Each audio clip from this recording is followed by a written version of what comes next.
Hello, and welcome to another episode of the Maverick Mystic Arts Podcast. I'm joined today by an old friend of mine who's a very interesting man. Not only is he a musician, but he has also explored the realms of climbing to a very high degree. He's quite skilled. Largely, he's into outdoor climbing. That's his thing, and he goes on some crazy adventures. And not only is his competence in this arena of interest, but also he has a very, very unique attitude and perspective when it comes to climbing and everything that a human can gain from this particular activity. So without further ado, let me introduce you to my friend Tyler Thompson. Welcome to the show, Tyler. Thanks, Nathan. Welcome. Thanks for having me. Pleasure. So, one thing that I noticed about you when we first met was that not only were you crazy strong and real good at climbing, but you had a really casual attitude towards the whole process in contrast to most of the people who paralleled you in skill and in strength, where typically there was a real like type A, we're gonna go get her done. You had this approach that was just like very open-minded. You enjoyed being outside, being in nature, and having a good hang. So I wanted to start with when you first started climbing. Uh, what was the situation in which you first noticed that maybe your approach to climbing was a little different than most of the people you may have been encountering? Yeah, good question. I guess a lot of the people who are a little more like you said, like a little more go at things, like get it done. They grew up maybe in like a competitive climbing environment, or they were pushed really hard by friends or family. And my into climbing was really through a friend's older brother, like their crew. We were like 18 or 19 and they were 22, 23. And the focus for them was going out into the forest and finding boulders and scrubbing boulders and then enjoying the process of figuring out how to climb them. And then you camp and you stay in the woods for a few days. So that was like, other than going to the gym and jumping from holds to holds, that was like my introduction to climbing. So right off the bat, it was always had something to do with like the exploration, the process of finding a climb and figuring out the climb and sharing it with your friends. And it wasn't like competitive in the sense like, I'm better than you, you're better than me. Like it was more just a nice growth, like as a group. Like obviously we were beginners and they were advanced at that time. So, you know, they were obviously better than us, but it wasn't like this put down. It was always a very encouraging kind of atmosphere. So that was sort of, that was like my introduction to climbing. And that's what kind of started the last 20 years of playing around in the woods and hanging Yeah, off boulders. Yeah. that's fantastic. So basically, you started for the most part out in nature as opposed to in a gym in terms of the brunt of your climbing experience. I would say so. I mean, actual rock climbing, like the physical overhanging, really, really strong, powerful stuff, like that was cultivated in the gym because they had access to a gym that's no longer there. So the gym would close at 10 o'clock and then they'd call all their friends and we'd show up at like 11 o'clock. And Nice. then we'd just play around in this gym and, climb things without ropes and swing around in the cave and just put mats on the floor and then go home. But once they introduced us to the outdoor climbing, that's when it was like, oh, okay, there's more to this than just like getting a workout, like going in and feeling strong. Um, yeah, kind of So, thing. so what was it when you're playing around, you're going in after hours, which is always the best time to do anything. Yeah, There's a especially when you're like saying, 20 years old. yeah. I mean, Yeah. there's a saying in like internal martial arts, like internal kung fu and stuff, that the real training doesn't happen in the dojo. It happens after class at the restaurant when Oh, you're going out with the teacher and you're shooting the shit and yeah, you're yeah, just enjoying that side of it.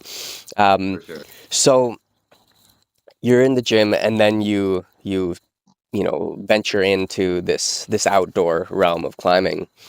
Yeah. Um, that's something that's from what I can see, it's held your passion and imagination. Uh, when you began that outdoor experience, is there anything in particular about being out in nature that you think sort of enhanced or captured more of that magic of what climbing can be? Oh, definitely. Yeah. I mean, I guess going back even beyond climbing, I was just super lucky as a kid and a teenager that my mom would go hiking all the time. And I did like an outward bound kind of 20-day outdoor thing when I was like 14. And it was always a lot of our weekends were spent outside, like after school, it was like you do your homework and get out of the house, go play outside. Which I think is maybe a little different for kids these days, but that was, you come home for dinner, but otherwise, you're outside all the time. So when they started taking us outdoor climbing, I didn't realize you could combine like the physical fun of climbing, like crazy movements, falling on stuff, jumping off stuff, with being out in nature and having that sort of like exploration as well. So you kind of have both adventures where you're like, I got the outdoor adventure where I'm getting lost in the woods, and then I've got like the physical adventure of, you know, testing your body's limits and your mental limits. And it sort of came together pretty quick. Like the first couple of times we went with them, I think I was just like, yeah, this is amazing. Like this is Fantastic. I dropped all my other sports within a year. Like I used to play basketball, soccer, baseball. We did some tricking and gymnastics Right. and this one snowboarding. But yeah, as soon as I think I'd say within 2 months, I don't think I ever picked up a snowboard again. And I guess Playing in the woods. the Yeah. tricking kind of happened by default when you fall off a boulder. Yeah, kind of. You have to figure out how to fall. And then 20 years ago, there wasn't these giant pads, right? We were just falling on these tiny little pads. So yeah, you had to be a little more aware of your, what your Oh, body could do and how fair to fall. enough. Fair Yeah, tuck enough. and roll. So like a number of those sports you mentioned, those were like team sports, except for the snowboarding and the tricking. Um, Now, if you're gonna transition, like leave all that stuff behind, uh, like what's the obviously when you get into a new activity, there's always like excitement and passion, and it kind of eclipses, everything else. Like with, you get people who get into climbing, then they get into like mountain biking, then they get into surfing, and there's Yeah. often like a sale that occurs of like, oh, like, Johnny's found a new hobby, that sale's coming up. Yeah. Yeah. Right. um, They try to sell. yeah, Yeah. yeah. It's like, oh, I gotta pay for, the new gear for the new sport. So, Yeah. um, you has there been, how do I just say this? What is it, or why do you think it is that you stuck with climbing and didn't find a new thing? It's like it's been 20 years, and Yeah. every time I Yeah. chat with you, it's like, oh, I'm going to this new crag. I found this new boulder. There's this place you can pull off on the side of the road that no one knows about. Here's a pin. Try to find me. There's a trail that's been walked on 3 times. See if you can find it. um, I'll be you there. know. Yeah. So like what's kept Yeah. you in the game for so long? Um, yeah, again, I guess I've been doing it 20 years and I'm still learning and finding weaknesses and getting better at certain aspects of the climb. So I feel like I'm still learning basically every time I go out climbing, whether it's like a new climb or like an old climb or something, there's always ways to refine something and climb it better. Or, as I'm getting older, my power, my strength and power is not the same as it was when I was in my 30s, right? So it's like I'm trying new ways. Like, how do you do something with a new skill set? Mentally, it's always challenging. You can do something really scary. You can do something really physically hard. Um, where with all the other sports, I think it was like I kind of got to the point where I was like, yeah, like, I'm a good snowboarder. I'm a good soccer player. I'm a good baseball player, but nothing was keeping me there mentally. Um, and I think I reached like kind of a physical, technical limit for like where my brain wanted to be, and I also didn't really like it wasn't as fun. Like it was sort of Mm. like I like the physicality of it, And when we say tricking, it was just we were trying to do backflips and front flips and cartwheels and stuff like that. And again, it was super fun, running and jumping, but there wasn't this other element. There wasn't this like you know, yeah, really connection with anything. It was more just like, yeah, I'm kicking a ball and running. It's super fun. Right, right, Where, right. climbing, especially outdoor, and when we started exploring, it was like a full connection to like, okay, I'm in a new forest. Is it safe? Like I parked my car on the road. Is that car allowed to be there? Like I don't really know, and then you go in and you find things, or you just, you get shown different things. And yeah, I guess it was like constant learning, and it's just it hasn't got boring yet. It In sounds simple like terms. there's so many unknowns Yeah. involved, and Yeah. that's, I mean, that's part of the excitement is all of the unknowns, because the environment's always different. The actual, I guess it would be like if you were always snowboarding on a different snowboard in a different mountain, or on a That, I different mean, mountain. that's, It's yeah. like Like every time you go, you like can find something brand new. Yeah. the literally the only stable variable stable is Yeah. you, right? Yeah. Yeah. No, Which true. means everything environmentally, because it's always shifting, including how you land. Like the ground's always different. There's angles, there's slopes. So Oh yeah. that Yeah. awareness has to be peaked. And one of my mentors calls like this the adventure spirit is stimulated, which Right. is one of the things that I love about the van life, which actually, for those listening, Tyler here lived in a van full time for what, 5, 6 years? Yeah, about that. A little Yeah. over 5 years, maybe. And he was the first one to tell me, like, Nathan, you got to do this. You've Yeah. got to do this. You would love it. And Well, that was knowing you too, though. Like yeah. that was like knowing you as a person. I wouldn't necessarily suggest it for like everybody, but and you read into that very well, my friend. right on. Um, so this constant novelty of, okay, you have all these unknowns, these unknown variables, and the one thing that you take with you to everywhere you go is you. And this gets into the real unique side of your particular relationship with climbing when we've had these discussions, which is cultivating yourself through HighBall bouldering, Yep. which, for those who don't know what HighBall bouldering is, I'm going to let the master here describe it for you. What is HighBall bouldering? I guess in very simple terms, so bouldering is climbing boulders without a rope, right? So you can climb a 10-foot boulder and put some pads on the ground, and that's generally what most people do. High ball bouldering would kind of be you're climbing a really big boulder without ropes, where the consequences of falling closer to the top are like maybe not life threatening, but you're definitely looking at like broken legs, broken hips, broken arms. Like if you fall weird, if you fall well, you can take a couple big falls. But basically, yeah, highballing is climbing a very big boulder without ropes, and then hopefully you don't fall at the top. So for many people listening, that would, send some alarms. Those would just start blaring in the head. They go like, Yeah, "What are you, crazy?" yeah, So risk reward, right? You yeah, get to the top of yeah. this thing, or you're getting to an injury, potential injury inducing height. Potential Now, injury. Yeah, for yeah, a lot of us, it's like, okay, uh, as the risk turns into, a year's worth of rehab for broken ankles or dislocated knees, or, spinal compressions.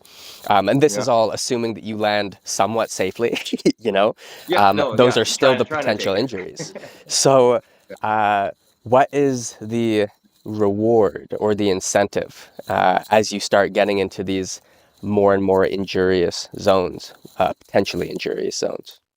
Yeah, I mean, I guess like you said, you have like versus reward, but you also have a risk versus like what's actually the potential of falling from these heights, right?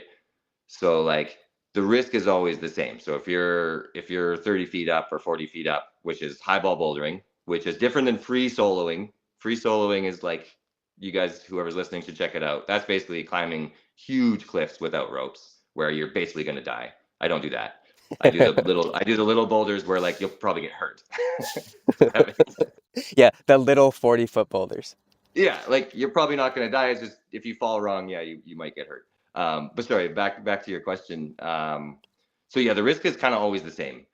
The reward for me personally is like just the nice kind of feeling of climbing these large boulders, and I often practice them on a rope. So I practice all the movements and I work out sequences up these rocks that I like they fit me well, and the movement's enjoyable. And the reward is not only climbing this, you get a lot of climbing out of it, but you are kind of mastering a mental fear and a physical fear in a way.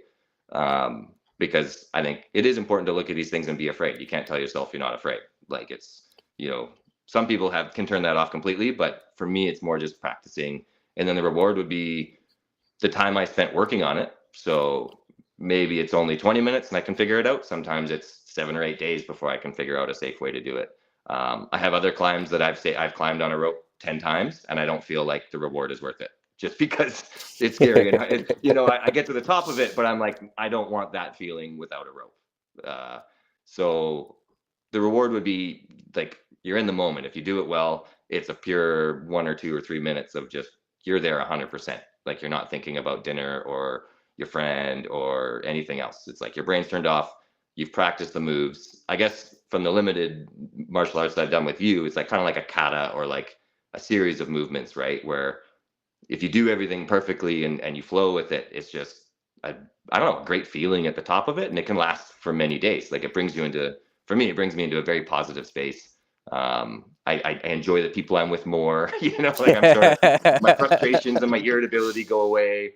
I'm a bit of a high energy, somewhat high strung person, and so my emotions definitely go up and down. So it levels me out for a while. It keeps things um, and yeah, depending on the experience of it, it can connect me to the land better. It can bring me closer. Like, okay, I do want to keep doing this. Or sometimes you do something and maybe you weren't quite prepared and it was super scary, and you're like, maybe I should take a break for a little while and kind of Hmm. hone this in a bit.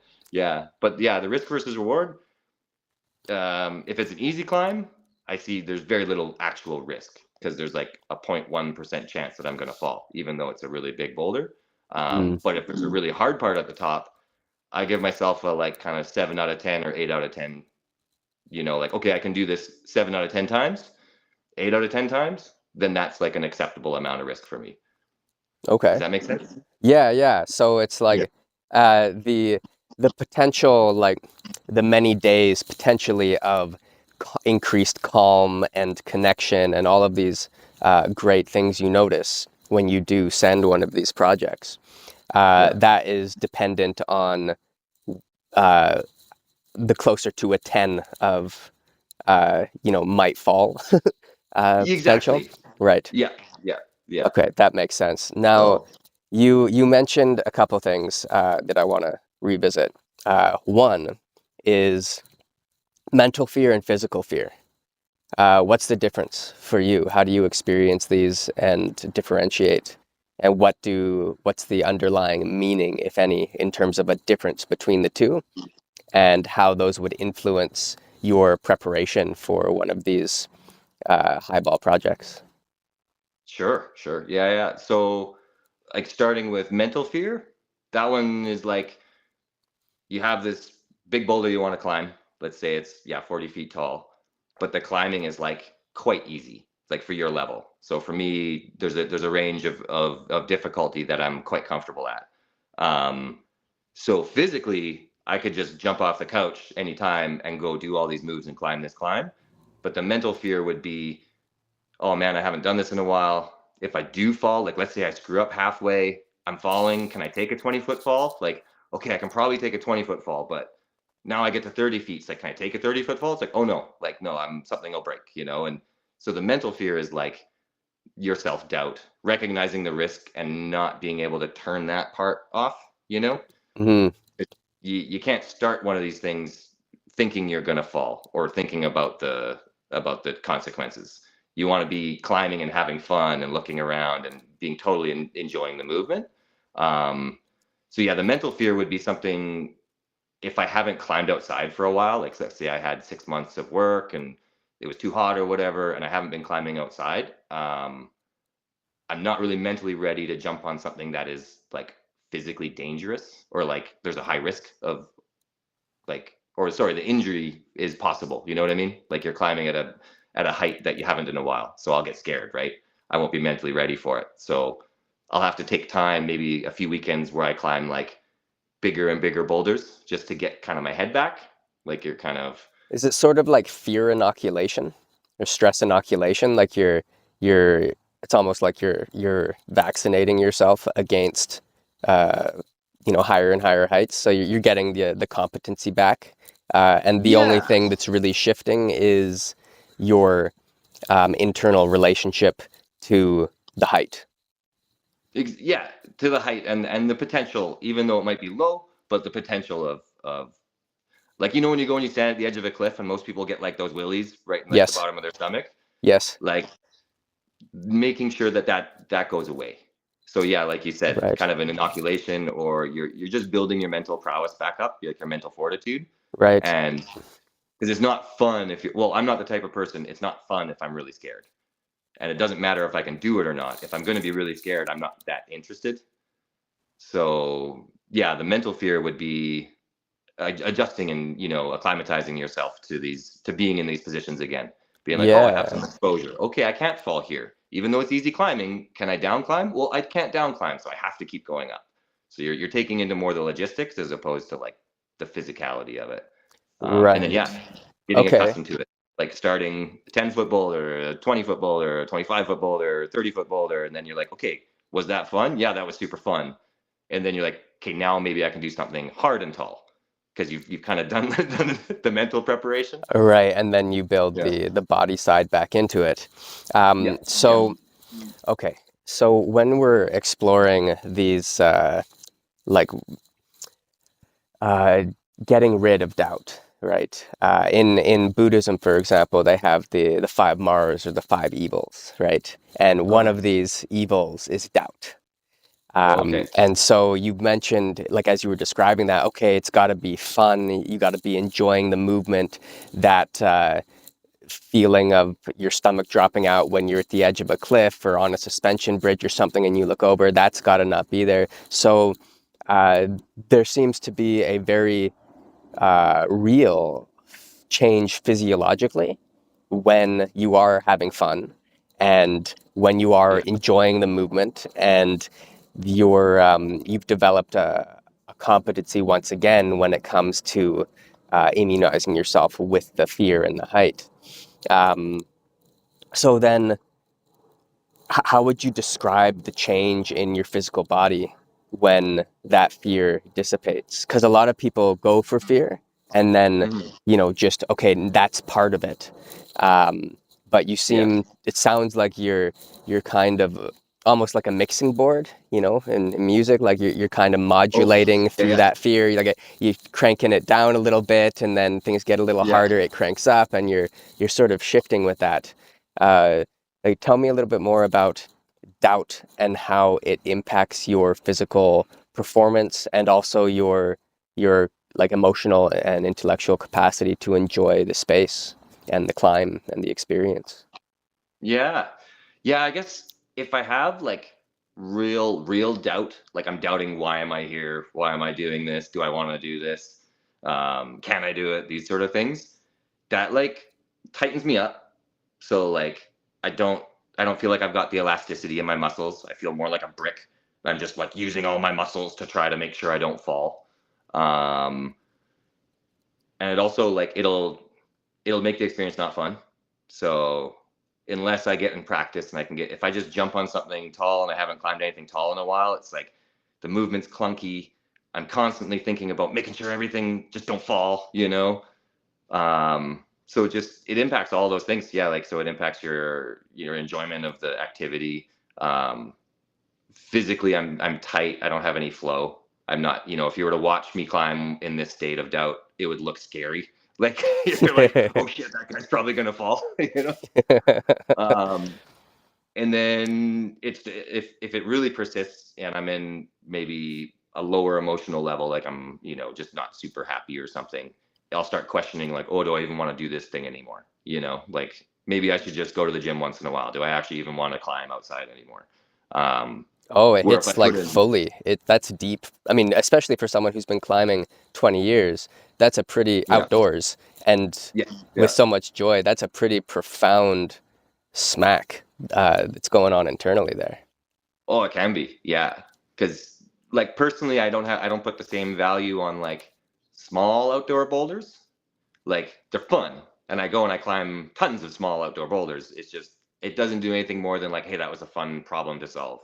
Where like if I'm doubting whether or not I want to do taller climbs, like climbs with more exposure or I guess yeah, higher risk, um, I'm like, do I want to be a climber if I don't want to do this style anymore? You know, like it's kind of an irrational thought, but it's like it's what happens in my brain. I was like, oh man, I did it on a rope and that felt so sketchy. Like, oh, I don't know if I want to do this anymore. Blah, I'm getting older and Right. So it's yeah, like you're confronting time and your own, as many of us have over as we age, degrading yeah, bodies and all this stuff. Now, yeah, okay, so there's a lot of change that happens when you're in a state of doubt, yeah, and to the point where it's almost like it sounds like it's almost an identity crisis that you can go through for when sure. you're No, it can really be. hitting those pits. Um, Yeah. so when you are examining one of these HighBall boulders and you're still on the rope and some of the time is climbing on the rope and some of the time is lying underneath the rock just looking up at it and maybe piecing things together, but maybe also thinking about your own relationship with this climb, especially if it's on the cusp of that yes or no, like just at that benchmark there. Yeah. um, and you're looking into yourself and you're going, okay, is this worth it? And if I do really want to do this, like, why do I want to do it? Now, many people in these situations would go, no, I just do it, right? Hmm. I just do it. And it becomes a very deep-seated part of the identity that, okay, I accomplish the task that I set out for myself. Essentially stoicism, right? Yeah. The Yeah. obstacle is the path. Uh, what is it that has allowed you to, when you do decide, nah, this isn't what I want to do, and you have to deal with whatever cascade of emotional events is taking place? Because a lot of people would feel like, okay, the sunken cost fallacy. I've put in 8 days into figuring this thing out, and I'm gonna not do it. Like, no, I'm gonna do it, and then risk some pretty big injury. What's the internal landscape like as you're going through this process of on the rock, on the ground, examining yourself, your motivations? And also, we should mention for people that often when you're doing these things, from what you've told me, you're by yourself in areas in the middle of nowhere. There's no reception. um, Sometimes. so Sometimes. it's like pretty Yeah. pretty potentially risky. What happens internally as you're working through this process from the beginning and as you work up to that point of saying to yourself, yes, I'm going to do this, or no, I'm not going to do this? Yeah. Yeah. I guess no, that's a good question. There's definitely a few factors into that. So I guess my process to bring in what you're talking about, climbing in more remote areas or by myself or this sort of thing. Um, Often, yeah, when I do climb a taller boulder these days, I used to repeat a lot of other people's climbs. I did that in Squamish and California and a bunch of places. And then the last 5 or 6 or 7 years, it's often something I have been shown by a friend or I found on my own. So the process starts at seeing the boulder. So like the shape of the boulder, the height of the boulder, finding holds, like does that inspire me? Because I am definitely in like I get more out of the experience when it's a beautiful climb in a beautiful setting rather than just like some piece of rock somewhere that's tall. You know what I mean? Like it's like Yeah. it kind of all needs to start coming together. And then my first thing, usually look at the rock, see if I'm inspired. It's like, yeah, man, that's a sick rock. I want to check it out. I'll throw a rope down, and you'll often have to scrub off moss or sand or whatever to sort of see exactly where the climb might go.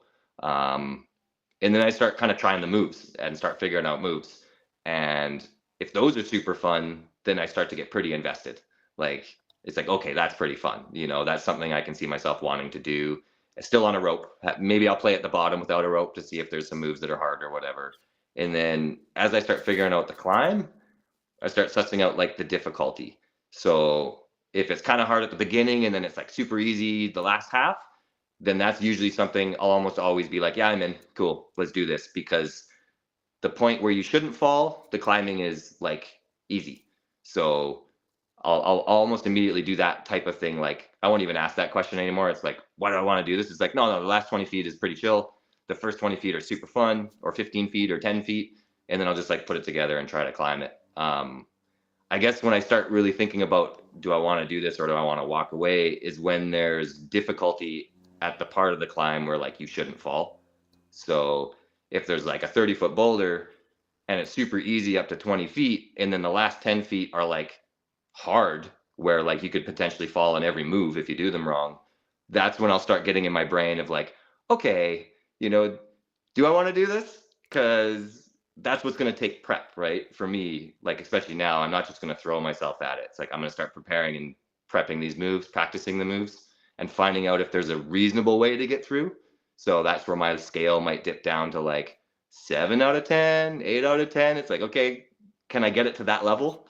Mm. Where, and then also once you do the moves, something I've heard of from other climbers and more free soloists, people who climb much crazier stuff than me, is even though you're on a rope, you're trying to put your head in the space that you don't have a rope. So you're trying to like, I don't know what you'd call that, like a little meditation of your own, but as you're climbing, you want to convince yourself you're not attached to a rope. And you can start to get the feeling of what it would be like if you didn't have a rope. Does that make sense? Hmm. Yeah, it's And so, a friend of yeah, mine, his method when I first started bouldering of like just making you try harder was like you'd yeah. start climbing, he'd be spotting, and then you'd be like, "Hey, spot," and he'd just be sitting like 20 feet away, be like, "No, you got to do it now," and you're like, "Oh, oh no." They're talking to someone else. Oh yeah, man. Yeah, that's an old school tactic for sure. Like, oh, I guess I got to do this.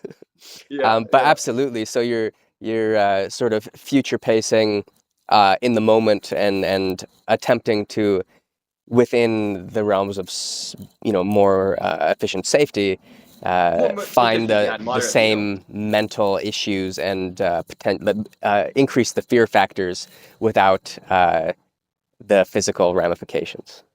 totally. And I might, for those climbers who know climbing, I might leave slack. So as I'm climbing, I am creating a potential fall. I'm not going to hit the ground, but if I fall, I might fall like 5 or 6 feet onto my rope, and then I might fall 10 feet onto my rope, and you know what I mean? Like sort of building that level of like there is a somewhat, something could go wrong in the system. There might be a 1% chance, but you are increasing a little bit of the risk as you make these movements.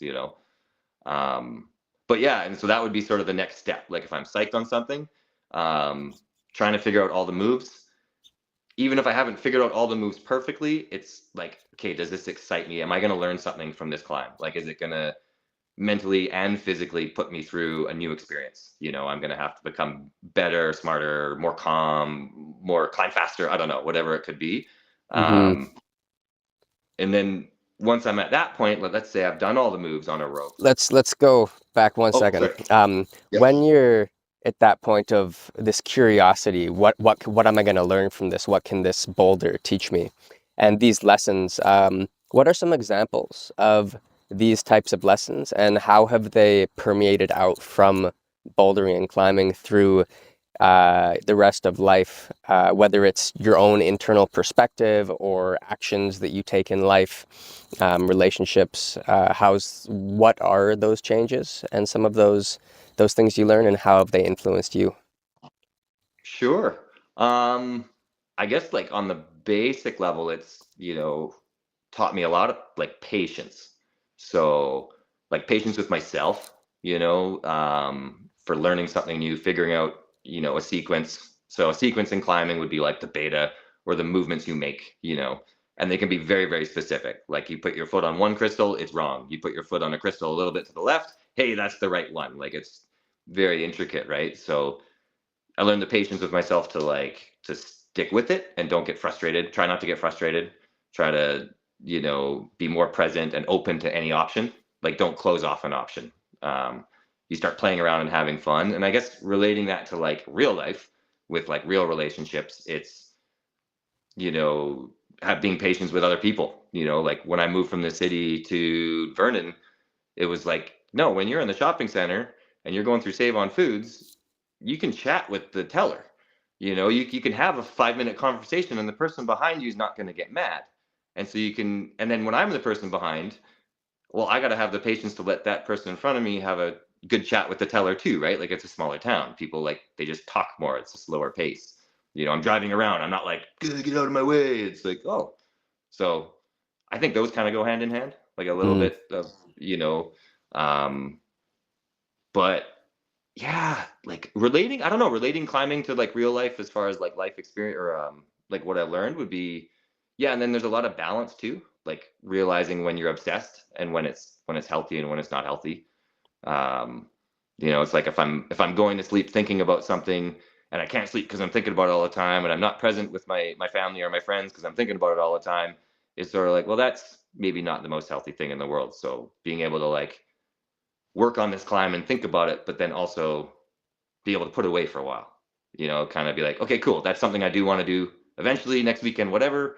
But let's be a little more present here. Let's sort of, you know, especially if you're with people, it's like give them your attention and your time. If that's kind of, because I'm deep down, I'm a pretty selfish person. I'm like, I want to do what I want to do now, and if no one else wants to do it, I don't care. I'm going.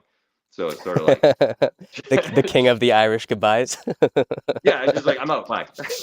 That was like literally though. That was something I had to learn where it was like, oh, people get offended when I just leave. So it was like I actually had to start making like the point of being like, hey, good to see you. Like, bye.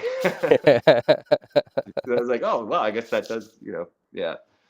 So yeah, I guess those would be two things from that I learned that would be kind of applicable to life outside of climbing would be, yeah, some more patience and then being just more aware and out of my own head, not obsessing over one little thing, all the time.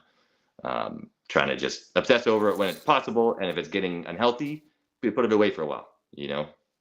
Right, being able to differentiate and I think it's almost like any addictive tendency, where Yeah. it's like one of the benchmarks that people use is, okay, well, are you hurting other people? Hmm.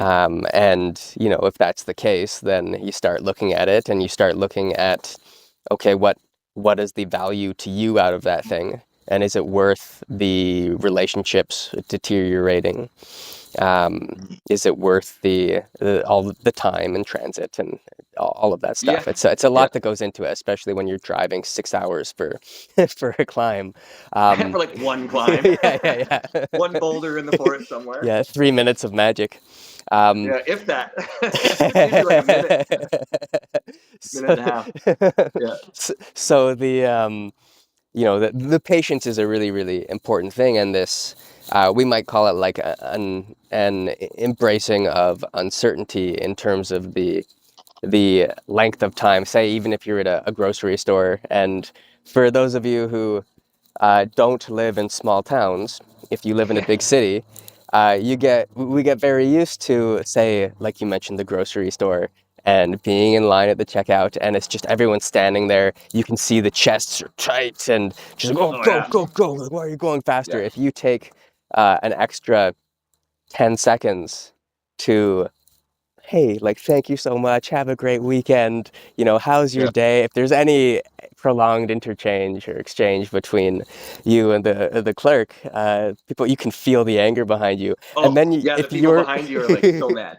so if Yeah. you're from the city, and like one of the places that's notorious for this in BC is the co-op grocery store in Tofino. Oh, Right? okay. Okay. It's like, there'll be a line with like 50 people in it, and one one checkout's open, and you might be in line for 20 minutes. Yeah. Um, and it's such a popular tourist place. You can really see the difference between the locals and the The, the tourists coming through who are from the cities. yeah. So there's some pretty potent shifts. Now, one thing I've noticed with especially outdoor activities like this, say with surfers, for example, as my brain goes to the Tofino landscape, Yeah. Yeah. is that the activity itself, say in surfing, seems to, as a byproduct, breed in a deep quality of patience. surfers are known. I mean, they're known for being Yeah. really chill. Now, of course, like weed's a Yeah. really strong, strong relationship with surfers, so that might be Yeah. a part of it. Yeah. But that's something I've noticed in surfers is this thing of like, okay, you got to wait for a wave. You can't make the wave happen, and Hmm. Hmm. so you get these lessons that come in sideways, where you're not necessarily trying to learn about yourself or trying to change yourself, but through being in nature and having to move at whatever pace nature offers you. Hmm. This type of listening and I mean, you're listening for the wave, you have to feel how the water's changing and all that stuff, but also you can't do it at your own time, at your own pace, whenever you want. There's a relinquishing of control that has to take place. Could you speak a little bit to that in terms of climbing and letting go of our own need to impose our will on the environment and on ourselves, and how that's how you've noticed that arise through these HighBall projects? Sure. Yeah. I guess, I mean, that's a good comparison with surfing. I would say climbers have it, like, environmentally, climbers have it easier than surfers. Because Like, the rock's the same the next time you go to it. the rock's the same the next time you go. If it hasn't rained in a while, you know it's going to be dry. Like, you know, one thing with climbing, yes, we do have to wait out conditions as well. So if you live somewhere like Vancouver or Squamish or on the island, it rains a lot. So you are kind of waiting for periods where it's dry or dry enough. Um, and then so that might be, somewhat equivalent to surfers like sitting, waiting for a wave to come. But we can pretty much go climbing whenever we want, unless there's like 10 feet of snow or whatever. But like, or you can drive, you can almost always drive somewhere that you can go climb. So Right. we do have it easier in that aspect. Um, as you start progressing in climbing, the environmental factors you take in would be humidity, wind, different things to do with the elements that make the rock stickier. Like cold and dry is good, wet and hot is no good. So like you might start getting more picky with that, where you would go to your project and not like the conditions that day. So instead of risking it with shitty conditions, you might say, you know what, I'm going to wait for the afternoon, or maybe it's better at 6 a.m., or maybe I should just go home and come back next week. Um, so that would be, yeah, sort of those environmental factors, like where you're considering what we're going to do. Um, and then, sorry, can you repeat part of that question though, because there was more to the spiritual side, like the kind. Well, the letting go of the need to impose ourselves now to get what we want now, and to Right, be right, able right. to wait and exist through the process. And I mean, a part of this is your relationship with nature has to start developing in terms of your awareness, because let's say, I mean, and for folks who live in the middle of nowhere and maybe you run a farm or whatever, your outdoors lot, you're Yeah, used to paying attention to at least the weather, like just, yeah, you're pretty used to yeah, that. But for a lot of folks who are city people, it's raining or it's not, you yeah, know? yeah, And like yeah, that's like those are the two distinctions. It's yeah, raining or it's not. And it's snowing or it's not. yeah. But you start to really pay more and more attention to this stuff when you're outside more, or when what you want to do is altered by changes Mhm. in weather or changes in environment, like living in a van, for Oh, example. yeah, You start yeah, paying a little more attention to heat and sun and your car cooking and all this stuff. yeah. So, because you have an interesting relationship to nature that a lot of climbers I've met don't have, in terms of many climbers use the environment, use the rock, and it's become, especially up in Squamish type areas where the city is so close, you get the performance driven climber, Mhm. or the in any activity, it's performance driven. And some of it comes out of people growing up, or kids growing up and doing the competitions or the indoor environment. And when I've gone climbing with folks like that, not that I've done much of it, but the orange peels are being thrown just Okay. on the Yeah. ground, and they go, Yeah. oh, it's nature, it decomposes. There's no reverence for the environment. There's very little gratitude for the rocks that are there, for the way the trails are being used. Hmm. And you have a unique relationship to that. And does that start to arise naturally because you have to pay attention to the elements? You have to have patience. You have to give up that part of yourself that's, no, I'm going to do it. I'm going to do it now. That Hmm. city climber part of yourself. Yeah. Like, No. No worries. how does this progression occur, or at least for you? Yeah. Yeah. Yeah. I guess for me it was, yeah, again, just at a young age, being taken into the woods and told how special it is and how lucky we are to be there, and how we should try to fit in as opposed to like conquer, you know. And then the listening and sort of being aware of where you are. So like, yes, you want to do this climb, but you also need to be aware of like your surroundings. When you're by yourself and say you are somewhere with no service, with more animals, it's like it's a little more important that you're aware too, like because you want to hear all the little rustlings in the bushes and all these kind of things. And I Bears guess and my growth, cougars are real things yeah, for folks bears listening. and Like, cougars are real things, you got to man. I pay mean, attention. and if you're on the island, like, yeah, you got wolves too, right? So it's and depending where you are in BC, you got rattlesnakes, like black widow spiders. Like it's not like there's things that can potentially hurt you, right? Um, and yeah, the weather plays into it, so like kind of understanding when it might be a good time. Um, and then I think when I was introduced to climbing, it wasn't super popular. Like it was popular, but not at all like today. So you would almost always be by yourself or just with your group of friends. We didn't have our Bluetooth speakers or even iPhones or anything, right? So it was like you're kind of forced to be there and listen to your surroundings. And I think that just made us more in tune, sort of, with like how special it is and how we should make an effort to pick up our orange peels and put our pieces of tape in our pockets. And like, everyone forgets something once in a while. Like, yes, it happens. But you're walking your dog in the park and the poop goes in a bag. It's like, yes, you have to carry that bag for the rest of the day. You can't just put it beside the trail, like, and we also weren't competitive. Like I didn't care if I was better than anybody, and my friends didn't care if we were better than anybody. There wasn't a pressure. Like younger climbers today have huge pressure on posting their climbs, putting up videos, getting likes, showing how quickly you did it, how hard is it, how many of them can you do? Like one hard climb isn't enough. You got to do 20. Um, and so yeah, it does bring that mindset. What I've noticed is it brings that mindset to the crag these days. It's, yeah, like you said, more of Mm. a performance based versus you know performance mixed with like connection.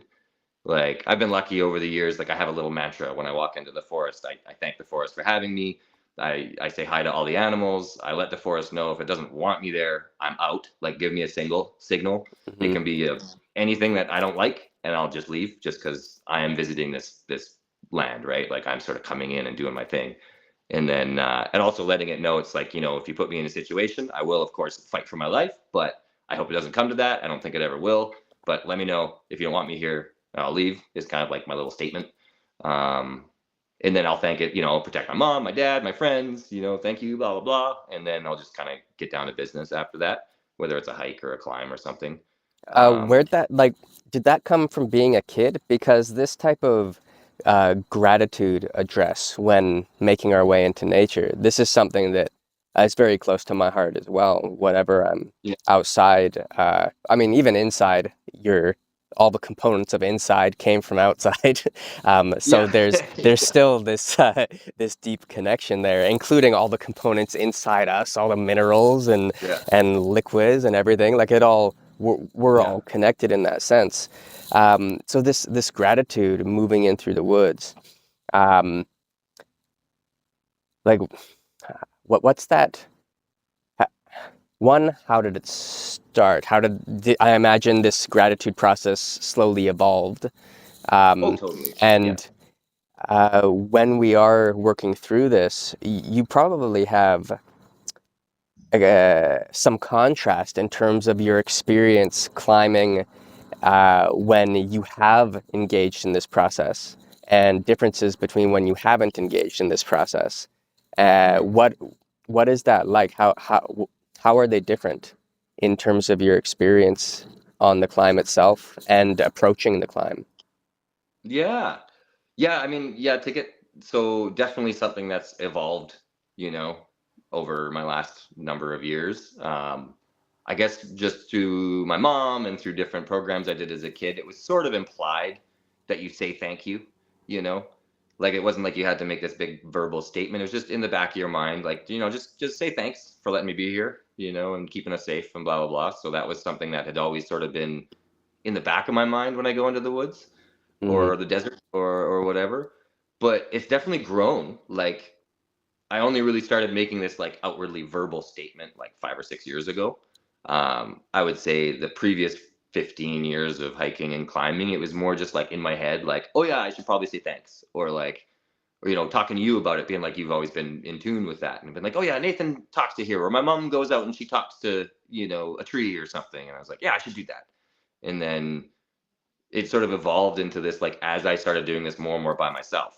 Um, it just felt like right to say it out loud and to have more of a like a conscious statement as opposed to just being like, oh yeah, thanks. It was sort of like, no, like I am thankful, like, and being right. able to say it, The and then as sincerity. well as yeah, and not being embarrassed to do it in front of friends was a big thing. Like I think I would have done this 10 years ago, but I had a long period of like, oh, I'm with 2 or 3 or 4 friends, I just won't do it, because it's like I don't know, maybe they'll get weird or whatever. And so the experience was never quite the same. It was a much more social experience than like a real interactive with the nature. And I often wouldn't climb as well, mainly because I wasn't really focused on that anymore. It was like, oh, my friends are out, make sure they have a good time, blah blah blah, and I would sort of like wouldn't necessarily give the climbs like the attention they deserved.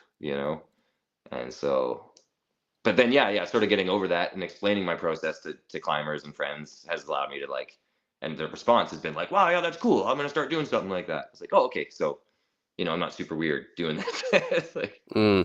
I think a lot of yeah. people are more open to this stuff than we'd think. Hmm. That's what I've noticed as the years go by, and I become more open with the depths of the processes that I work with all the time. I used to not mention a lot of it, and I would talk more superficially about it, just because, like, people probably have to go through a big process to understand it and all this stuff. And then I Yeah. was like, fuck it, I was just gonna do Yeah. it, and I'm just gonna be more, the process of cultivating sincerity and honesty. I think if we're tuned to it, grows as we grow. And Hmm. um, what I found is there's so many more people than I ever would have thought who are actually it in one way or another tap to subtlety. Maybe they've never expressed it before, just because Hmm. it's always been like, oh, I'm pretty sure everyone's gonna think I'm weird. But Yeah. then once the opportunity's there, there's a lot more weirdness out there than we might think. Yeah, everyone's definitely got their got a little bit of yeah. Is there like when you're doing this gratitude address and there's always this type of stillness that starts to arise when we do these things as we are aligning ourselves to gratitude and to the environment. Um, when we're doing this for, let's say, for climbing, in terms of the importance that you give the climb and your experience in the woods, is there almost a sacredness modulator that goes hand in hand with the Oh. with the gratitude address when it comes to this particular time in the woods, this particular time climbing in the woods? Hmm. Yeah. Oh, definitely. Yeah, I would say it takes it beyond that, like I'm gonna do this physical thing for me. Like it is much more of a like, hey, I'm listening now. Like you said, you sort of give your gratitude, and it's whether it's real or just like perceived in your own head. It's like, yes, everything seems to calm down. Maybe the birds get louder or like certain things happen, and it's like, yeah, okay, you know, I'm this isn't superficial anymore. You know, it's not just like, oh, I'm gonna do the thing and take a video and show my friends. It's like, oh no, like what I'm doing today is actually it's where I'm supposed to be, and it is important. It's not just this weird little hobby. It's like, no, this is important. And I've said my bit and I think I'm allowed to be here. And it's like, yeah, it feels like a connection, much more of a connection than if I don't. And I never do that going into the gym. And I'm wondering if I should start doing it going into the gym now. Maybe I'd climb better. Hey, like honestly, man, I I think it's like really important to choose, to choose. Okay, this activity is going to be as done with as much sincerity and integrity and connection as possible, Mhm, and mhm. choose those moments. Because I think also we can dilute if we're like half doing this whole connection Yeah, address, then it's like yeah, you dilute the potency of it. And totally. I talk a lot with students about, let's say you have your normal work and whatever, having your specific practice time where you're in the absolute depths of sincerity, of gratitude, of connection, of sacredness. And that is the 100% focus of everything. Everything is aligned to Hmm. that. Nothing else exists. Um, Hmm. and of course, the more connected you are, then everything else is a part of it, which is always the Zen mind fuck of it all. um, Wait a minute. and then the rest of the day, you have what I would call general practice, where you've taken that intensity and you're applying it to the best of your ability in day-to-day life, or you're allowing it to influence your day-to-day activities to the best degree possible. And Mhm, sometimes in the attempt, I've noticed for myself, in the attempt to go, oh no, like my life is my practice, all this stuff without doing the specifics, is that the quality of the whole thing can start to degrade a little bit because we aren't mhm. giving that 100%, moments every day. Um, but sometimes being in very social environments can make it a little trickier, or the music's blaring and in the gym and maybe you don't like it. It'd be Yeah, yeah, fascinating to see like what you experience though, if anything, yeah. like because gyms have more people too, like Oh, yeah, and what's the small space, difference? small Yeah, and like space. what's the difference Yeah, in how people relate to you who you don't yeah, know? Because when you're climbing in the woods, unless it's a super popular spot, usually if you're climbing by yourself, especially you, there might yeah. not be so many people around. No, no, yeah, yeah. And I choose that too, right? Like Hmm. that is kind of a conscious choice where it's like, what do I want today? It's like, do I want to hang out with friends? Then I know where to go. Do I want this to be something, that I've been working on, something I'm going to be, and yeah, and like you said, I like your idea of like, you can't do that 100% focus all day, every day. Like, I think your brain would explode. Like, it's kind of, I I mean, mean, maybe you could, it's yeah, the realm you can of the work your way there, saint, maybe. right? Yeah, Like, yeah. honestly, like I think that's what differentiates like the saintly character from Yeah. from the practicer Yeah, is, yeah, yeah, yeah. like you're doing as Yeah, best you can, and eventually yeah, that can permeate the rest of everything. yeah. But for the rest of us mere mortals, Right? like we gotta modulate, and you do the best that Yeah, you can. yeah. Now you mentioned something that I actually, it didn't occur to me when I asked the question about that go-getter personality who's out and doing this climbing the performance base is Mhm. the, I guess we call it the social mediaization of climbing, Oh, yeah. because Yeah. that's a whole different thing outside of the performance. Now it's like everyone climbing, not everyone, but for folks who are so Oh, inclined, there's a whole yeah, filming crew. Like you said, yeah. there's three, camera phones set up. There's a guy on a Oh, yeah, rope above. There's like maybe a drone. There's a whole production. And this for used to sure. be There something can be. reserved for like the Chris Sharmas of the world, the David Grahams of the world back in the day, Yeah, 15 years ago, who yeah. there was a few climbing videos out there and there was a production team.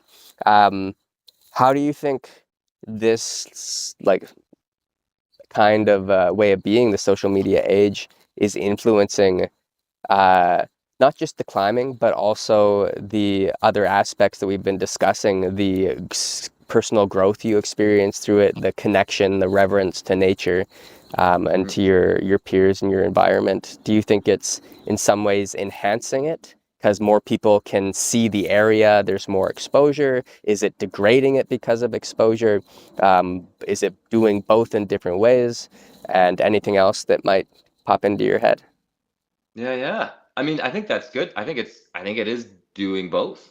I think, yeah, for one, the social media, everybody filming and posting their climbing, which I do as well, um, gets people excited to go outside. So maybe it is bringing younger people or middle or older people out to the woods who never experienced that before, right? Maybe they only ever climbed in a gym or like these city crags that can be around that are just outside the city. It's like, yeah, you're in the forest, but you're not really in the forest. You're just off the highway, you know? Um, so that I think is amazing. It's gonna, it has been sending more and more people out into the woods, sort of hopefully thinking about some of the stuff we're talking about, like, oh, I'm out in the middle of nowhere. Geez, yeah, this is different. Um, so that part of it is, I think, is positive. And then, of course, with that, there is the destruction of more land and more territory, because climbers aren't exactly leave no trace. Like we are in the sense that we don't want to leave our garbage there, but we make trails, we scrub boulders, we alter landings, like below a boulder, maybe you'll start grabbing rocks and trees and moss and creating a better landing. So when you fall, it's not so dangerous. Um, and then there is, much more treating the outside like a gym now too.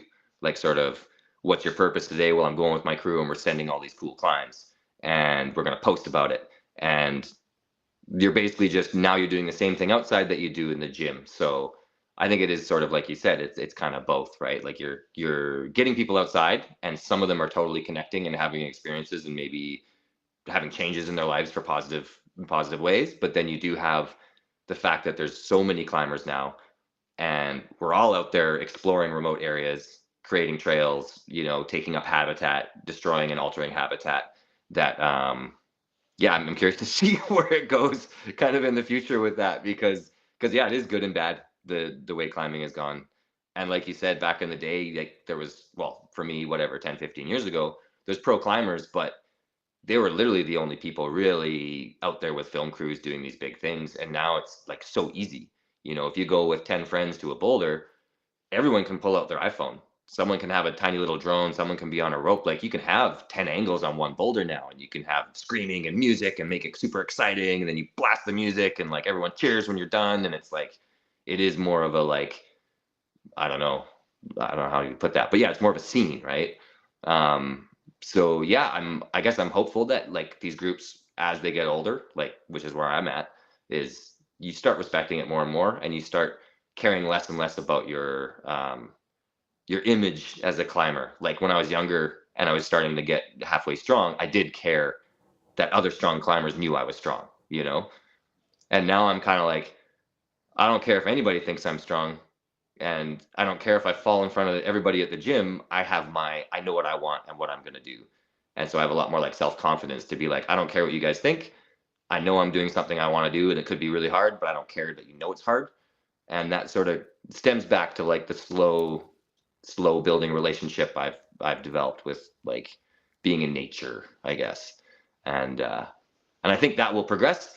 But I also can see the other side where climbing just starts taking over every last remote part of this world, and everything just becomes a new crag. Like you go to Everest, and it's like how many tons of trash are all over Everest, and like you go to Greenland, it's like, oh, so and so just put up a new route out there, and it's like, you know, the kind of fatalist in me is just like, yep, climbers are just going to take over the world, and we're actually going to destroy it. Mm. Is But not there? really. You know what? I'm going a little exaggerated, but like, Yeah, I get like yeah, the snowball effect that's taking place there. Um, yeah. so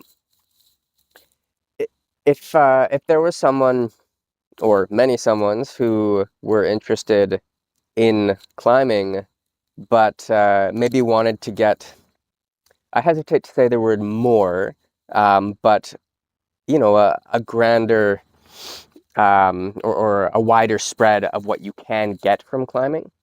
Hmm. In terms of everything we've been discussing beyond the sends and that kind of stuff. If someone wanted to start climbing outside, uh, to get as much as they could out of the whole experience, out of being in nature. Like you mentioned, when you see a climb and there's so many factors that inspire you to want to do a climb. And that comes through awareness, maybe conscious and much of it subconscious. Just how the sun light at that Yeah. angle at that time of day is shining off a thing, and maybe that's the tipping point for, yeah, actually this is going to be amazing. Like there's so much Yeah. involved, a particular scent that's in the air. There's the whole experience is present. How Yeah. would you suggest that people begin if if they want to develop this, what we might call a more holistic approach to climbing? Yeah. I guess you mean assuming they're already a climber too? Let's go with both. Let's go with Okay. both. Yeah, I guess if someone has never climbed but they want to experience the sport as well as the potential like further kind of spiritual connections with the land. Like I always connect with the land. I think I'm like an earth person. I like the dirt and the trees and the rocks. Um, then I would definitely go to a gym, see if you like the movement, see if like, it feels good. And then when you go outside, I think the biggest thing is just to climb everything. Like don't let other climbers talk you out of doing something because it's too easy or this and that. If something's tall, learn how to get on a rope. Like learn how to prep it and check it out on a rope. Build a quick anchor. And then that opens a whole new world. You can climb easy your whole life and you can have a great time because you get height and exposure and all that kind of good stuff. Um, and then for the climbers who are already climbing, but maybe they want something more out of the outdoor experience.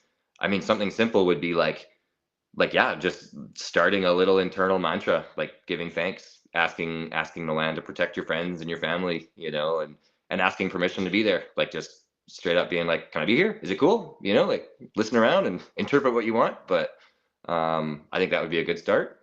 And as well, same thing goes, even if you are a high level climber, let's say you've climbed and bouldered really hard, climb every grade, like everything.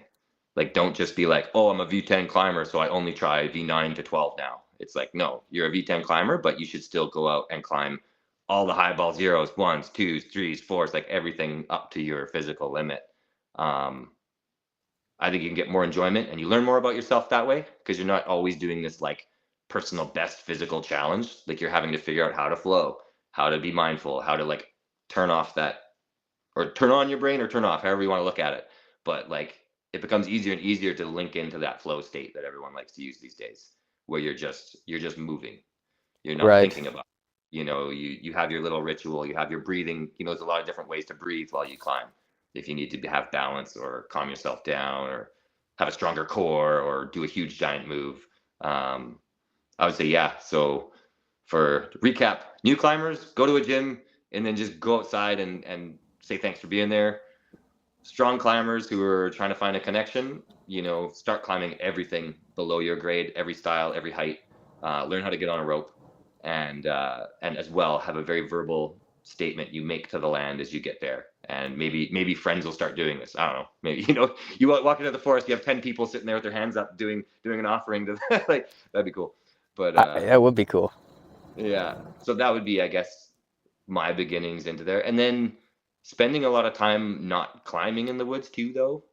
Like, I mean, I know you're a lot like me. Like, I've gone, well up logging roads outside of Slocan and just sat there for 4 days, and looked at the climb and gone for walks and just listened to the forest and maybe didn't feel it one day. So it's like maybe just go to the lake, like just spending the time in the woods. That's not just I go to the woods, I climb a thing, I take a video and I go home. It's like actually spending time there, like actually without climbing.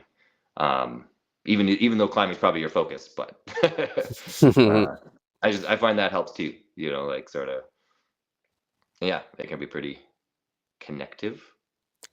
I don't know, Yeah, puts me in whatever good head, the word there right? that's correct. Yeah, make your The own correct word one, up. insert. Yeah, Um, yeah, that's I really appreciate that side of things. And every time I have gone like to climb outside, I noticed for myself that I actually enjoyed just being in the woods and looking at trees and like, the rock would be behind yeah, me. I'd just turn around and maybe I'd climb like 3 times all day. yes, And, yeah, I'd just be enjoying being out in nature. I mean, you and I have gone to some boulder fields and stuff and, yeah, you're like, hey, I'm just going to climb a little bit. And, you hop on the rock for 10, 20 seconds, and yeah, then we're just hanging out and enjoying yeah, nature. I think that's an important part of everything is you have the activity specific aspect of it, and hmm then you have everything else that allows for that activity to occur. And if your rock is in nature, which it is, um, spending time with, it's kind of like, well, actually, we don't need those metaphors now.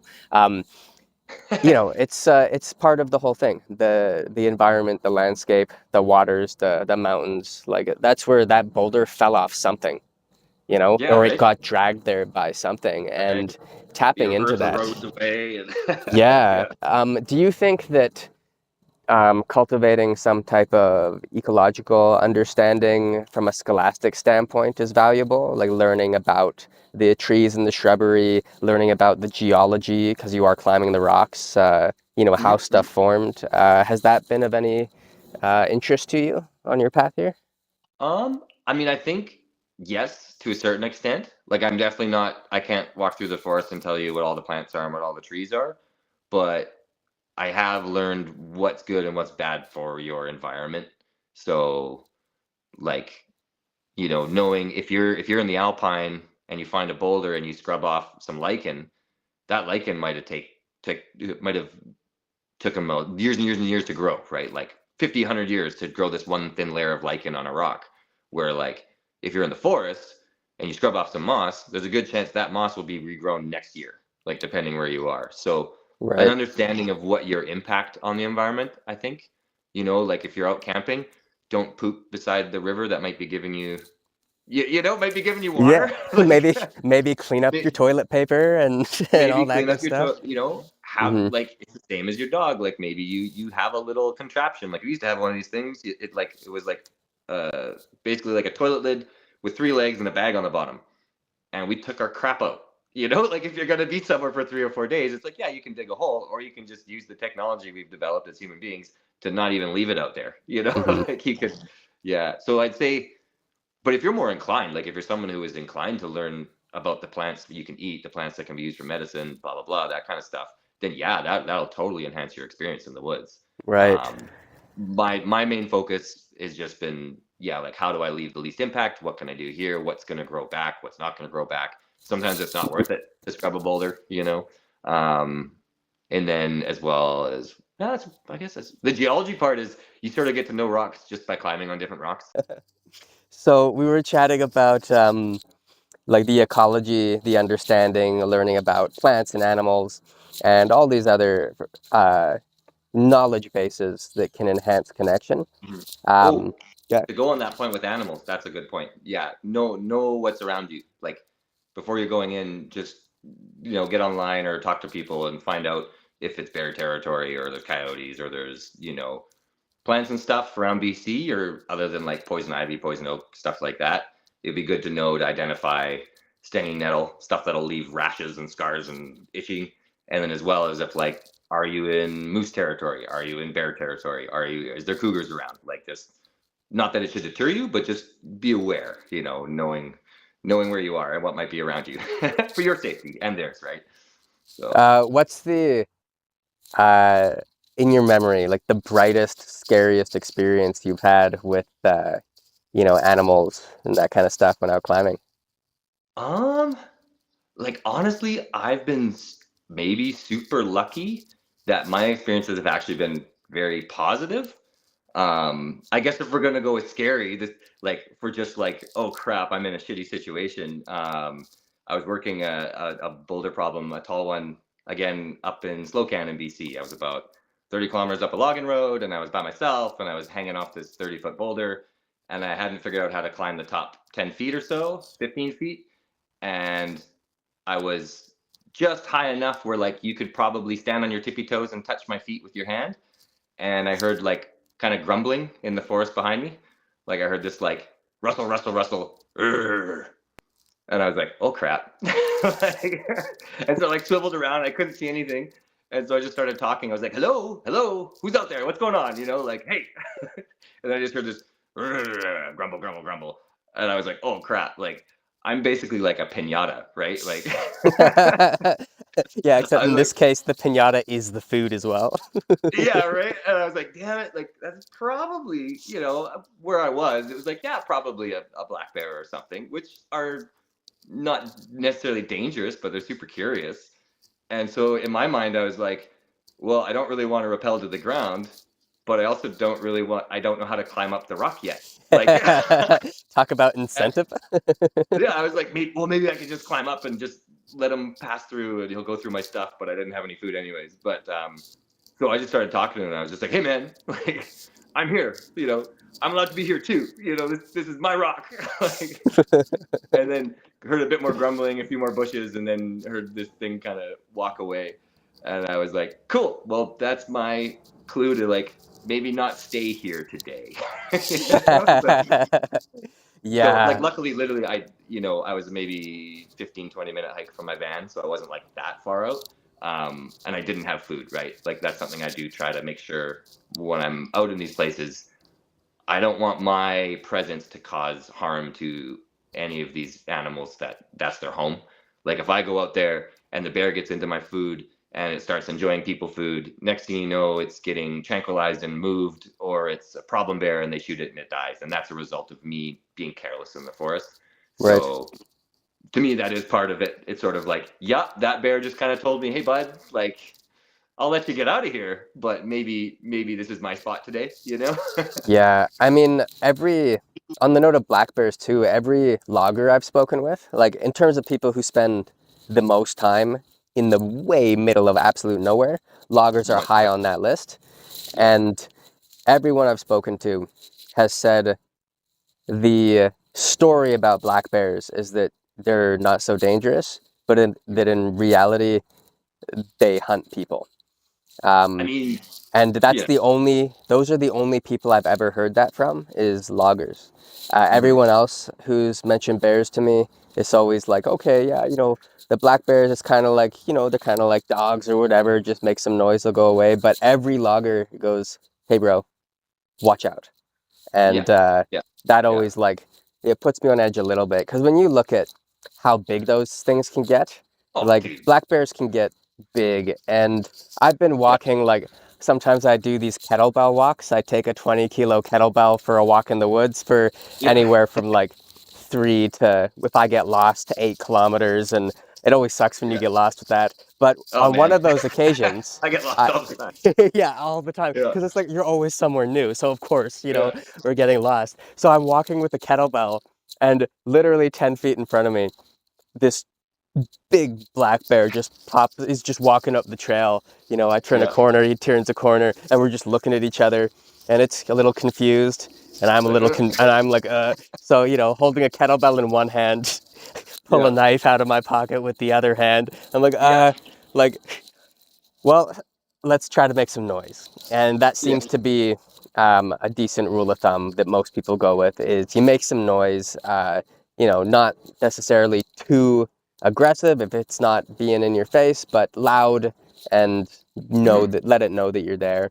That Yeah. always, when you talk about those signs, when you ask permission to be in the land and sometimes those experiences with big nature like that can be even with bears, can be a very positive sign. Mhm. And sometimes it can be like, nope, it's time to go.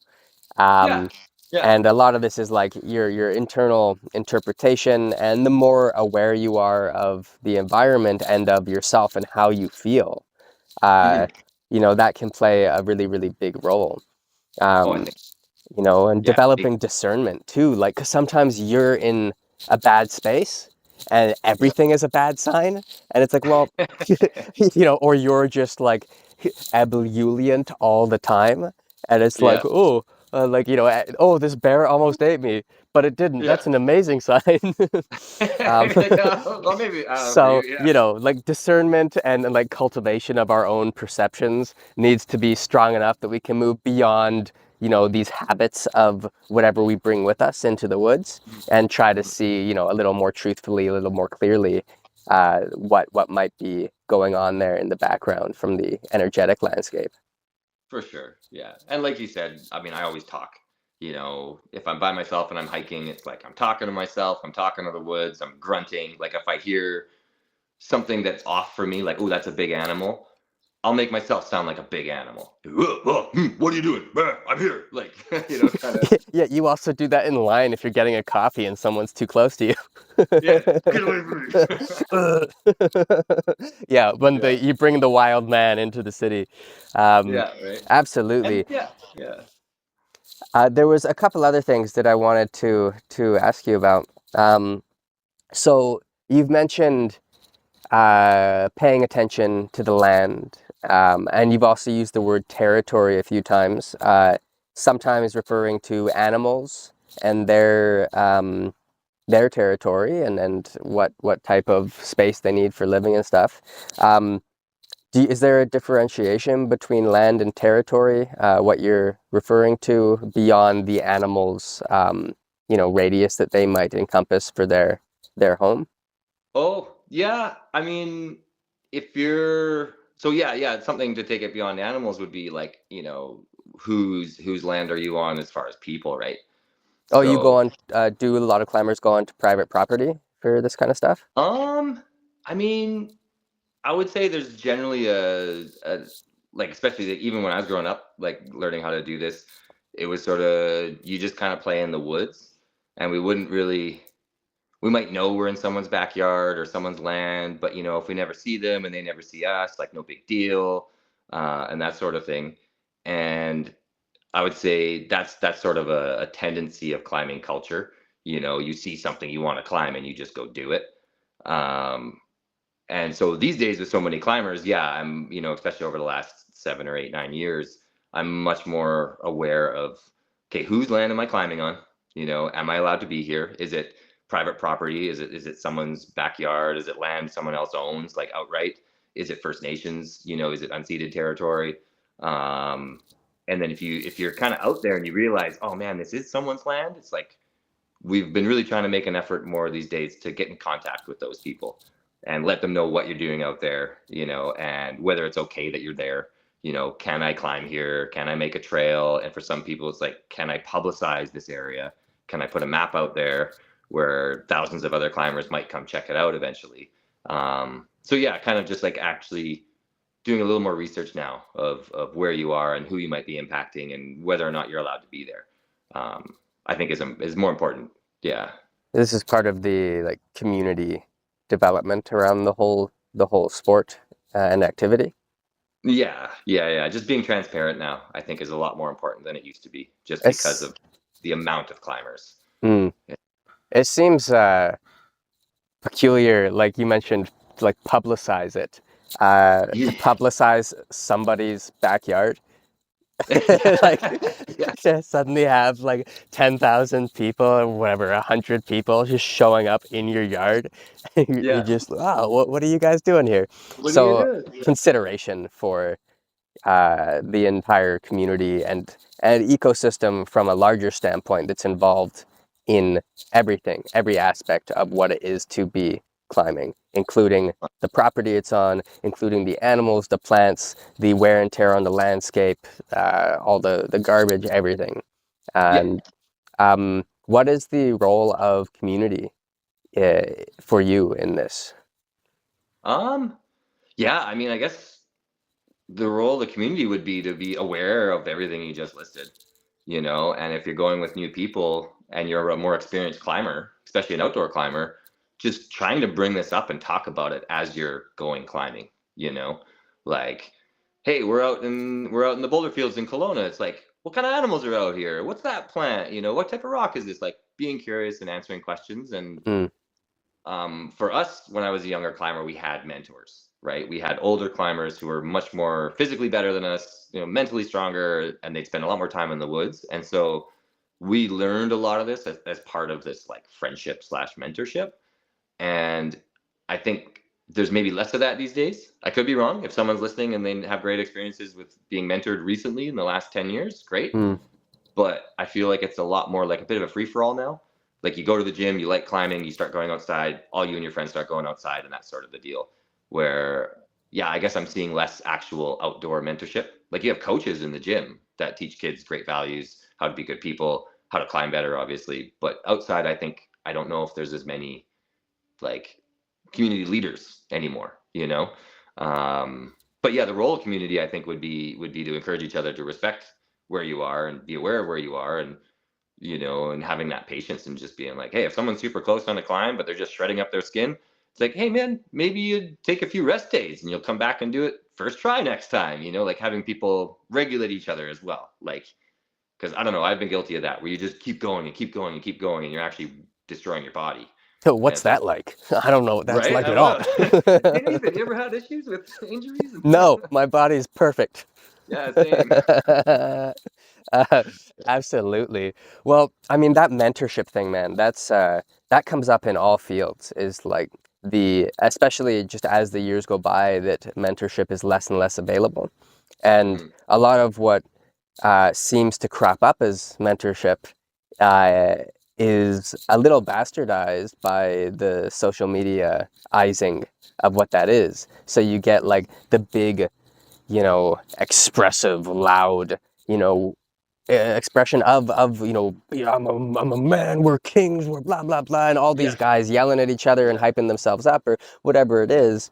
And I think how you described it, I want to highlight something you said, is like when you're walking in the woods asking questions. Hey, like, Mm. hey, do you guys like, do you know what kind of tree that is? If Hmm. someone's like, oh, like, look at that cool rock. Oh, cool. Like, I wonder where that rock came from. Yeah. Um, like, is there like a cliff above it? Like, how Oh how yeah. did the Yeah. landscape Yeah. arise? Like all these curiosities, and once you start, like, you pull that string of curiosity, and maybe it starts with, oh,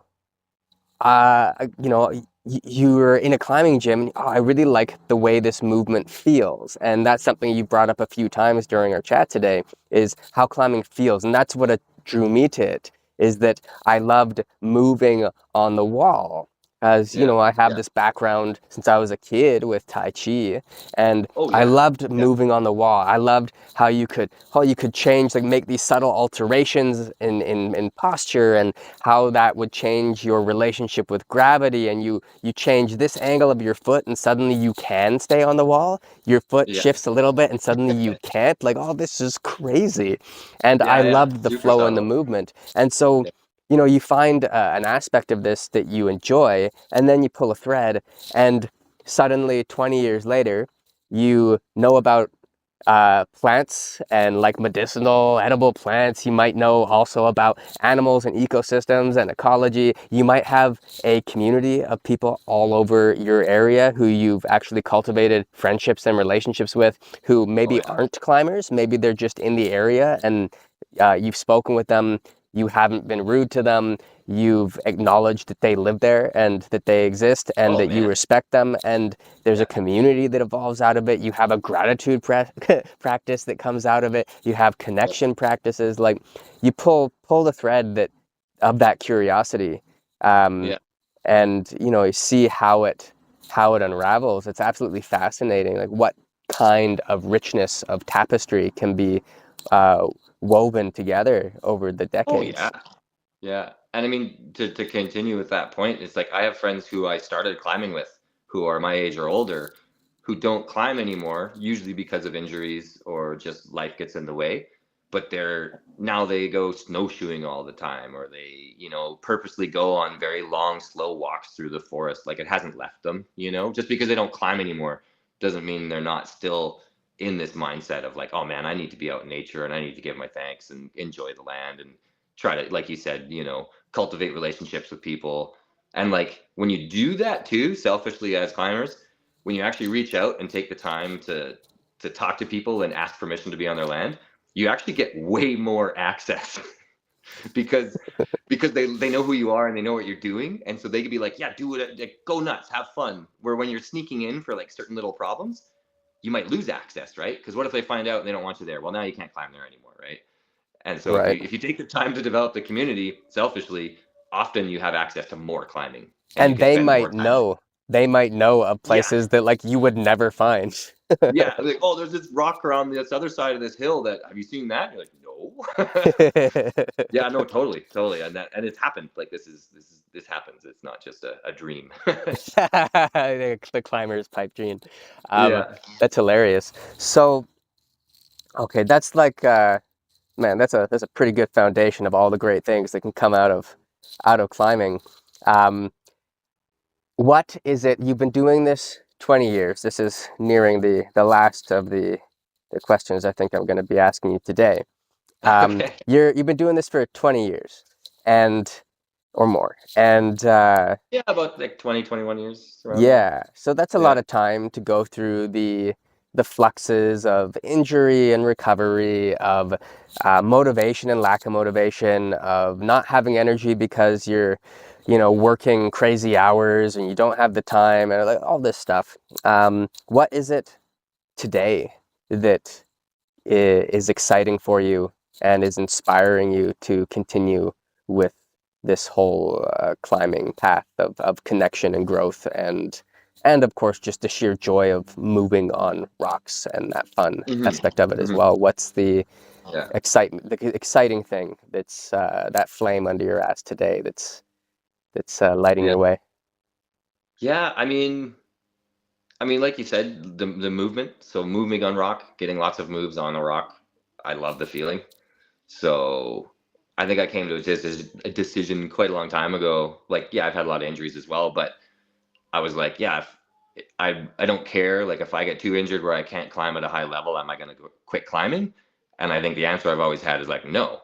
I'm just, I'm hoping I'm like Fred Becky. I'm 80 years old and I'm climbing the easiest fucking boulder on the world, but I'm still enjoying the movement and the connection, and the self, like whatever, the moment, putting you in the moment.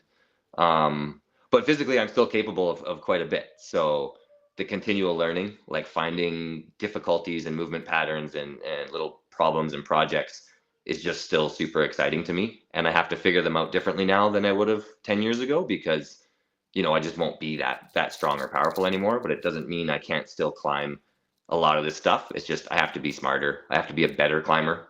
Like I can't just be stronger anymore. It's like I have to be better if I Mm, want to do, or have to, like, not mastery, like, it's kind of like probably you're not mastering Tai Chi. It's like you can get to a master level, but like they're still learning. Like like the constant learning and yeah, I guess is one of the big things. And then yeah, the physical challenge too. I mean, I'm almost 41 in a couple of weeks, so I still am in decent shape, and I want the physical challenge as well. So that part, like, I'm not ready to go play golf or tennis or anything. Like it's, I like I I'm like I sure like there's being tennis players who are up in arms story hearing tennis, that. story tennis, but we're stronger than you.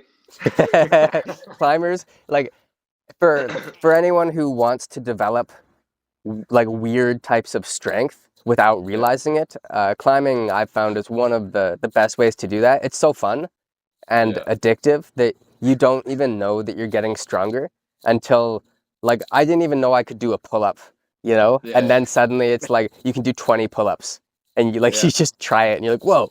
And Wait a you're minute, all it's I've been it's doing is climbing. it's crazy. Yeah, That's no, beautiful. So go ahead.